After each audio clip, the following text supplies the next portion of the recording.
नमस्कार, मैं प्रज्ञा।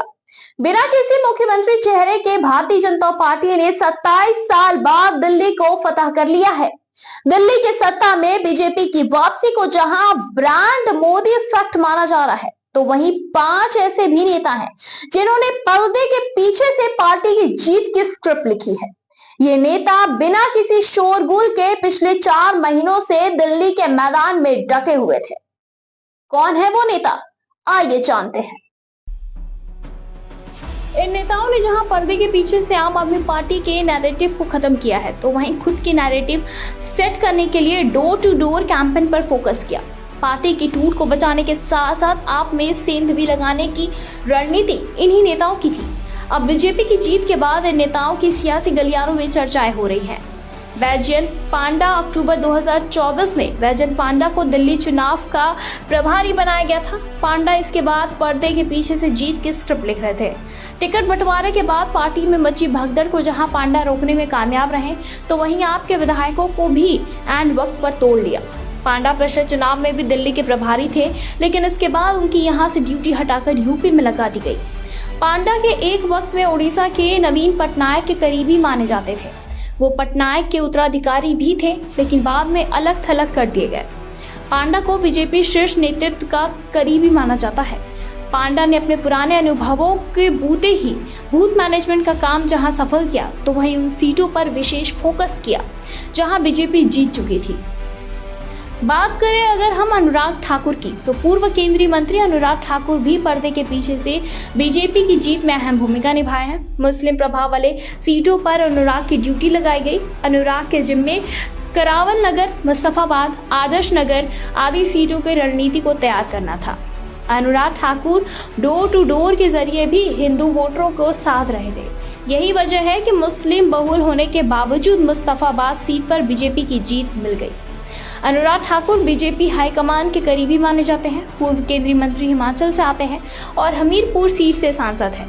अपने भाषणों के लिए चर्चा में रहने वाले अनुराग पूरे चुनाव में अरविंद केजरीवाल के खिलाफ लगातार हमलावर रहे। रामवीर बिधूड़ी, दक्षिणी दिल्ली के सांसद रामवीर सिंह बिधूड़ी के जिम्मे बीजेपी का मैनिफेस्टो तैयार करना था। बिधूड़ी की टीम ने इस मैनिफेस्टो को बनाने के लिए आम नागरिकों की सलाह ली। इसका नतीजा ये हुआ कि आम आदमी पार्टी की मुफ्त रेवड़ी की गूंज दिल्ली में खत्म हो गई। बीजेपी ने अपने मैनिफेस्टो में महिलाओं को 2500 रुपए प्रतिमाह देने का वादा किया। इसके अलावा पार्टी ने झुग्गी झोपड़ी को नियमित करने समय कई बड़े वादे किए हैं। बिधूड़ी दिल्ली की ही राजनीति करते रहे हैं। बदरपुर सीट से विधायक रह चुके हैं और 2020 में बीजेपी ने बिधूड़ी को नेता प्रतिपक्ष नियुक्त किया था। मनोज तिवारी, नॉर्थ ईस्ट दिल्ली के सांसद मनोज तिवारी ने भी बीजेपी की जीत में बड़ी भूमिका निभाई। मनोज तिवारी ने जहां पार्टी के लिए कैंपेन सॉन्ग तैयार किया, तो वहीं बड़े मामलों में तुरंत डैमेज कंट्रोल को भी आगे आए। मनोज तिवारी दिल्ली बीजेपी के पूर्व अध्यक्ष भी रहे हैं। मनोज तिवारी जिस लोकसभा से आते हैं, वहां भी बीजेपी का स्कोर बढ़ा है। बीजेपी ने इस बार तिवारी के नॉर्थ ईस्ट दिल्ली की 5 सीटों पर जीत हासिल की। पिछली बार इस लोकसभा का सिर्फ 2 विधानसभा सीटों पर ही बीजेपी को जीत मिली थी, लेकिन मनोज तिवारी पहली बार 2014 में सांसद चुने गए। तिवारी ने राजनीतिक करियर की शुरुआत समाजवादी पार्टी से की थी। वो गोरखपुर से भी चुनाव लड़ चुके हैं। अगर हम बात करें अतुल गर्ग की, तो गाजियाबाद से बीजेपी के सांसद अतुल गर्ग दिल्ली चुनाव में सह-प्रभारी थे। गर्ग भी बीजेपी की जीत को लेकर पर्दे के पीछे से स्क्रिप्ट लिख रहे थे। बूथ मैनेजमेंट के लिए जहां गर्ग लगातार छोटी छोटी बैठकें कर रहे थे, तो वहीं बीजेपी के नैरेटिव को जमीन पर लाने के लिए पीएम मोदी का पत्र घर घर पहुंचवाने में जुटे थे।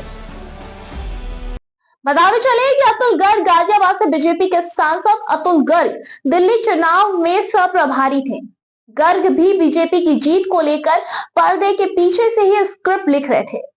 बूथ मैनेजमेंट के लिए जहां गर्ग लगातार छोटी छोटी बैठकें कर रहे थे, तो वहीं बीजेपी के नैरेटिव को जमीन पर लाने के लिए पीएम मोदी का जो पत्र था, वो घर घर पहुंचवाने में वो जुटे थे।